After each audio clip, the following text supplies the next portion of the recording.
How you guys doing? It's George at Wicked Warnings. I'm mid-process here on the bench top, building what you all know and love, the Ford Spotlight Override Strobe module here, the Ford plug-and-play that we're making. Just wanted to give you a little update on the newest version of this. We've gone ahead and made a couple of improvements on this module. For one, I extended the wires.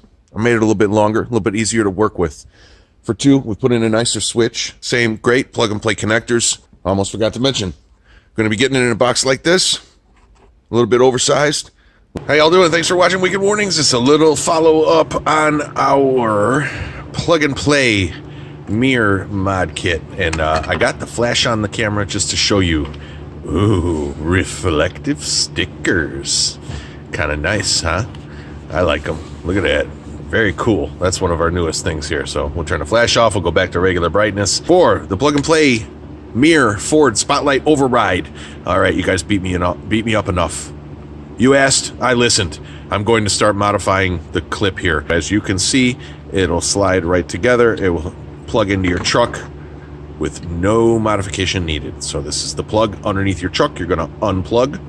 You're going to go ahead and plug that right into the Wicked Warnings Spotlight Override kit, which plugs right in, as you can see. No modification needed.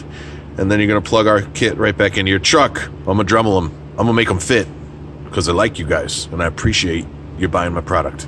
So that's it. Beautiful button pattern switch here. And then you can take this pattern switch apart. Let me try and show you real quick. It does come apart on the bottom here. Be careful. See how it's coming apart?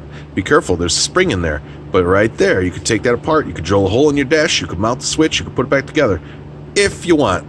I mean, if you're the kind of guy that likes to be changing the pattern while he's in traffic, changing the pattern every single day, go for it. Otherwise, just tuck this up underneath the dashboard, call it a day. Thanks again for watching. Hope this video made you smile. Hope this makes you happy. The customers called in, the customers wanted it. We made it happen. Thanks again for watching.